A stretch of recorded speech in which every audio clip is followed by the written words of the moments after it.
Hello and welcome back to Bookish and welcome back to my Saturday Hodgepodge, my weekly wrap-up of my reading, booktube stuff, bookish news, anything I want to talk about that goes along with these videos or stuff in the book world. And I wanted to start off today with kind of something that I'm bringing over from Twitter, and that has to do with this article called, I think, Bad Artist Friend.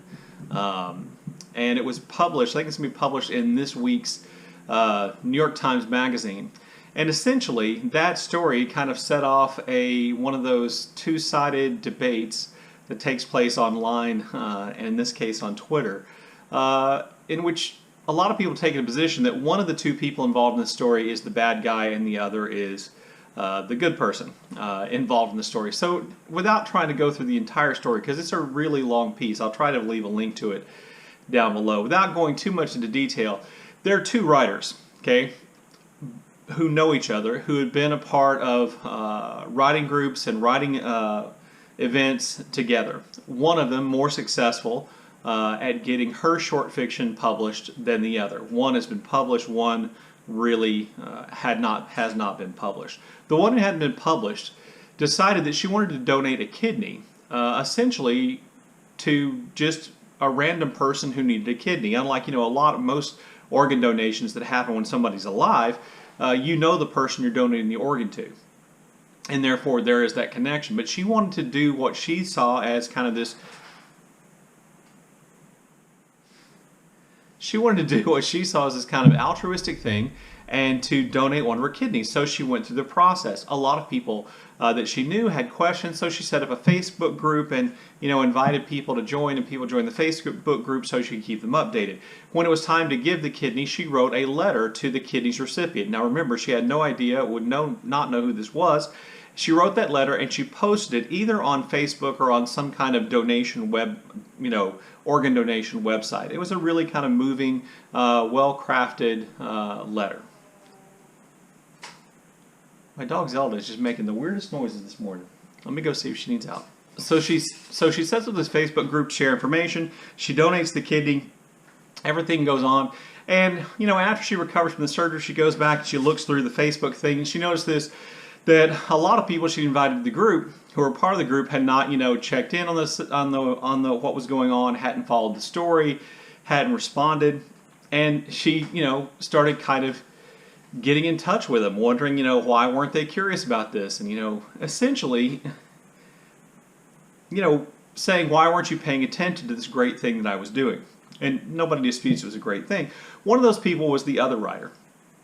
And the other writer and her exchanged some messages about, why, the writer who wasn't getting the kidney hadn't gotten in touch and wasn't following all the story. Anyway, as it come to find out, the writer who had not donated the kidney, the second writer, wrote a story in which a character donates a kidney. And then that story, the character writes a letter to the anonymous recipient of her kidney. And you begin to see where the controversy comes up. And over the course of time, really several years, the writer who had donated the kidney began to feel like the writer that had written the story about the woman donating the kidney had essentially stolen her story, had plagiarized that letter. And come to find out, through emails and exchanges that were, retrieved and reproduced, come to find out the writer who hadn't donated the kidney had kind of a negative opinion of the writer who did, but had acknowledged that she had used that letter as inspiration. And over the course of the story that the non-kidney donator had written, she began to change that letter more and more. So in the first iteration of the story, it was fairly verbatim from the letter the lady who'd written the kidney had donated, but by the last iteration of the story, it had been changed, even though it was still clearly an idea that she got from writer A.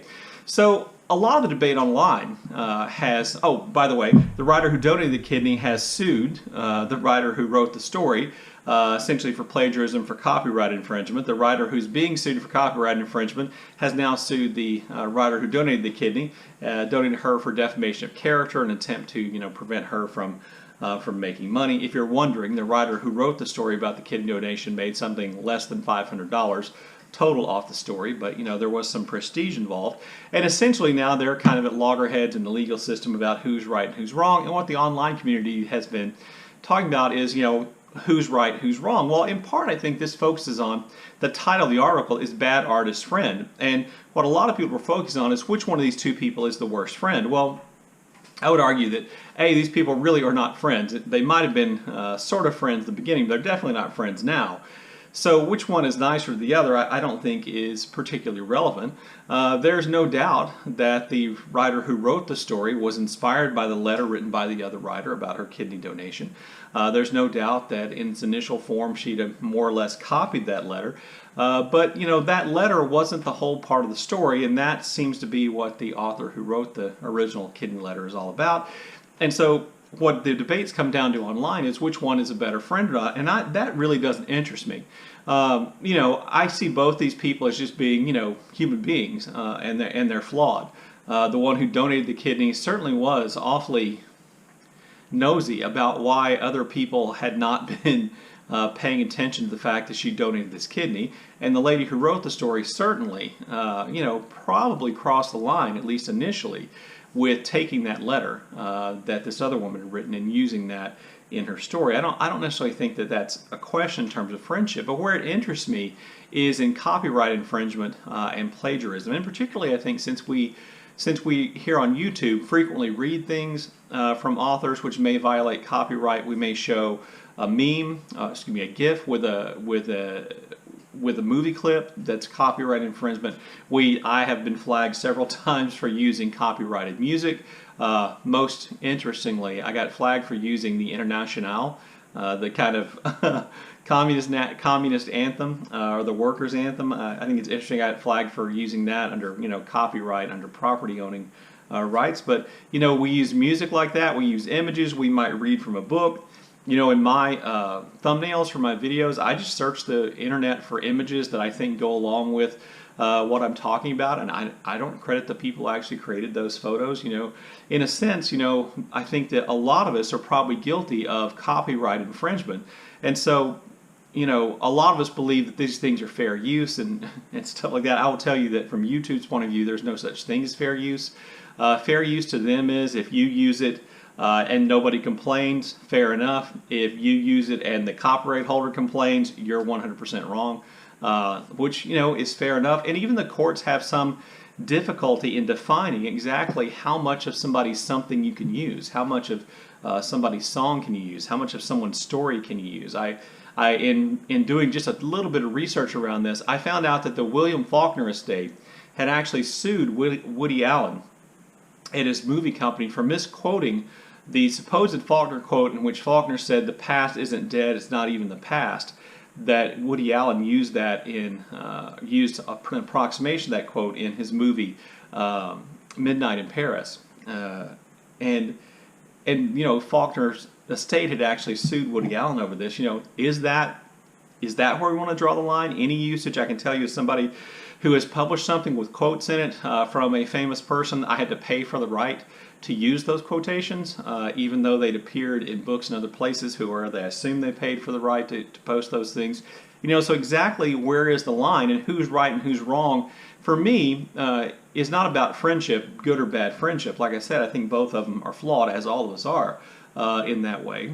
But for me, the issue is, you know, where is the line between, you know, legitimately, you know, using or referencing something, being inspired by something somebody else created, and the creation that you make from it.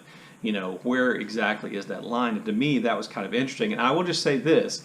While I don't think the woman who wrote the story is in the right, I think she clearly crossed the line by using this woman's letter without at least acknowledging and asking for her permission. I do think it's fair to say that she could take that letter and be inspired by it and change it into something else and not have violated copyright and not really have necessarily done anything wrong. Just because you're inspired by something doesn't mean you have to necessarily credit that thing. And just from a purely, you know, kind of writer professional point of view, I don't think the writer who wrote the story deserves to have her reputation ruined as a plagiarist and as somebody who violated copyright, you know, over this thing. You know, if the first version of the story was the version that ended up being the final version, maybe.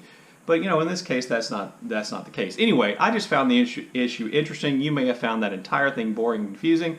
If so, I'll try to, again, link to the article down below, and maybe you can read it. I think there's actually an audio file of it where you can listen to it yourself and see what you think. But, if you have questions, comments about that kind of bad artist friend thing, I'd love to see what you have to say in the comments section down below.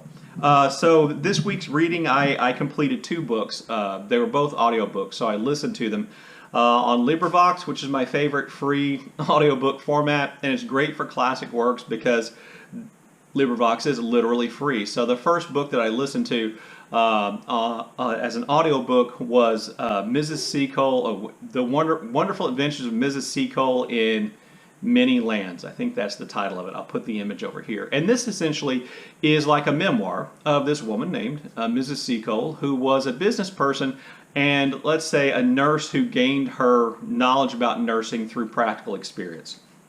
And her adventures in Central America and then in the Crimea during the Crimean War, which involved Great Britain. Mrs. Seacole was a Jamaican person, a British citizen, but Jamaican and certainly a person of color, which made her publication of her memoir during the Victorian period in Great Britain a little bit unusual. So much so that one of the things I noticed in the book is she's constantly defending that the thing she's saying is true, that she's the person who's writing it, that she reads all these letters from people, testifying, essentially backing up everything she says. She seems very concerned that she be taken seriously and that people accept that what she's saying is true, and I don't have any reason to doubt her. On the surface, the book kind of talks about itself as being a story about her being kind of like the person of color, Florence Nightingale, in the Crimean War. Now, and a lot of what's actually in Mrs. Seacole's book isn't necessarily about her doing nursing, but her being a business person who provided things to soldiers. Now, those things she provided, she may have provided at cost, she may have given them away. Sometimes she definitely was in business to make a profit, and she makes that clear. But a lot of times what she did that really helped was that she made things available, whether they were food or personal items or hygiene items or basic comfort items. But in addition to that, she did do nursing work where she, came up with treatments for dysentery, cholera, other things like that, where she bandaged wounds, where she, took care of the people who were injured and wounded. There are those elements of the book, but it's a little bit less of that than I expected and a little bit more of Mrs. Seacole as the businesswoman. There are some really funny passages in it. I will say that she is a fierce defender of her own social class, race.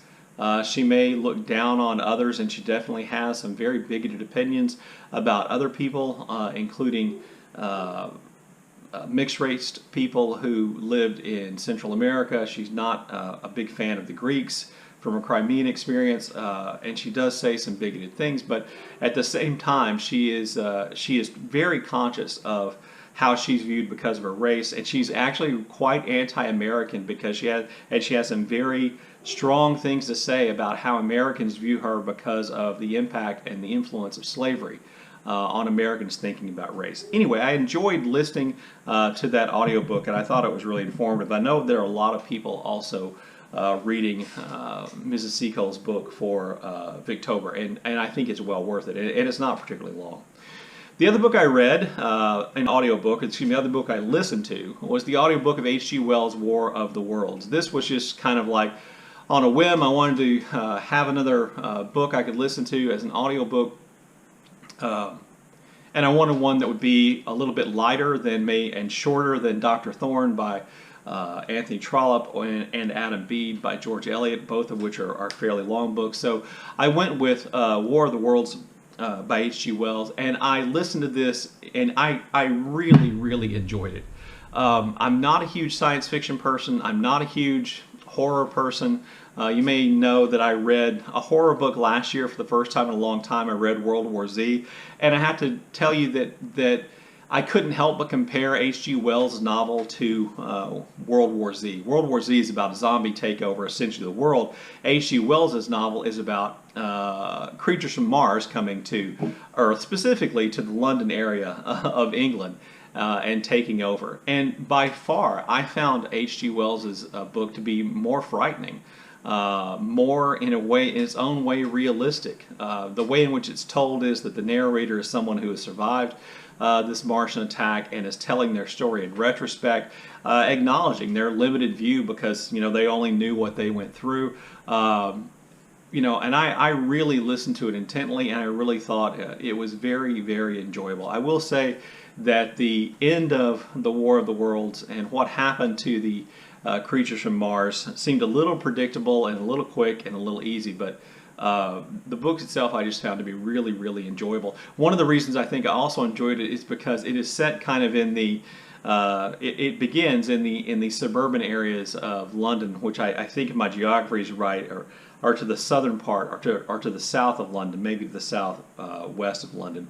The initial alien craft lands near Woking, which I've been at the train station in Woking, and there's some brief mention of alien attacks in Esher. Both times that I spent time in the London area, I stayed in Esher for reasons I won't go into necessarily. Not that they're that important. I just did, and so having some familiarity with the area in which it supposedly took place made it even better for me. Anyway, I really enjoyed H.G. Wells' novel War of the Worlds. I have started reading Dr. Thorne. When I finish that, I'll read Adam Bede. Two big Victorian books. It just feels like I can't do them at the same time. I may end up having to change that. And I think I'm about 20 chapters into Dr. Thorne, and I love Trollope for all kinds of ways. There really isn't that fourth wall in fiction, but oftentimes Trollope, the author, just talks directly to us about why he's doing something or why he's talking about this or something like that. And I find that to be oddly charming. I don't know how common that was in Victorian literature because it's not really an area of my expertise. It seems uncommon based on my relatively limited reasoning to have the author just speak directly to us as readers. One of my favorite things about Trollope is the way he uses names of people to kind of let you know things about them. Like one of the doctors, who's the rival of Dr. Thorne, his name is Dr. Philgrave. It's spelled like Phil Grave, like Philip Graves, which I just found that to be, I find things like that to be really clever, perhaps because I'm relatively simple-minded, but that's kind of where I'm reading. Also, I began the group read of Austerlitz by W.D. Sebald. This is a group read organized by Mark Nash and by Courtney Farrader and Sina, reading about the books and and we're reading about 75 pages a week. I finished my 75 pages. I can't wait till today where I can leave a message and hear what everybody else thought. Also, still continuing my buddy read with Mary and Ryan of The Warmth of Other Suns. We're about halfway through now, so when I check in this week, we'll be past the halfway mark. This has just been really great and enjoyable. Not flawless. I think both Marion and I believe that occasionally Wilkerson can be a little bit repetitive. Sometimes repetitive with purpose, but sometimes it just feels like repetition, like she forgot she told us something or she thinks we won't remember. Neither one of those of which is true. So anyway, so that reading's been going along great. Really enjoying all the books that I'm reading. Last week I left a list of songs that had to do with books, and I asked for suggestions from people to give me books or songs about books, and I got several. So I just want to give, and I think I listened to all the ones that were suggested to me, and I just picked out 3 here to talk about that were suggested. One is from a channel called Elledeq, I believe, or Elledeq. I'll leave the link to the channel down below. I'm not sure they make original content, but there's definitely a channel there. I think they do. Anyway, and the song they suggested was by Oddisee. It's called Book Covers. I listened to it. I really, really liked it. Not surprisingly, Mark Nash, musical guru here on BookTube, as well as author and all-around swell dude. Mark Nash also suggested a whole list of songs. From that, the song I liked the best was Owen Meany by Lagwagon. I assume the name comes from the John Irving book, A Prayer for Owen Meany. He also pointed out that I overlooked a song by Rush, Tom Sawyer, probably their most famous song ever. And so, yeah, I missed that one. The song I would mention by Rush that has more to do with writers is actually called Losing It. I may have mentioned this before, but in the song Losing It, essentially the band talks about Hemingway. And two of his titles, For Whom the Bell Tolls and The Sun Also Rises, are mentioned as a part of the lyrics. I'll leave a link to that song down below because, you know, being an old Rush nerd, that's the kind of thing I do. And then I noticed, Mark, that you didn't include a song about a book by what I think is one of your favorite bands. That band is Sonic Youth, and they had a song called Mildred Pierce, which I'll leave a link to down below. Mildred Pierce is the title of a novel by James M. Cain, the guy who wrote The Postman Always Rings Twice, wrote Mildred Pierce. And famously, I believe it's the movie that Joan Crawford, the 1940s, 50s movie star, won her Oscar for her acting in Mildred Pierce. Alan from the channel The Lonely Bookshelf suggested a number of songs. The one I liked the best was called I'm Writing a Novel by Father John Misty. That was just great. I loved it, so I'll leave that down below. And since that song was kind of a country music song, it made me think of a country music song which I've had like bouncing around in my head for a while. And, you know, being an old man, it's possible I've linked this one before, but I'm going to link it again. It's by Kacey Musgraves. It's called I Want to Burn One with John Prine. And that song is just like my earworm right now, so leaving that in the links down below. I think that's it. Hopefully this comes out. I've been having problems with my camera today. Anyway, I look forward to your comments in the comment section below, and as always, thank you for watching.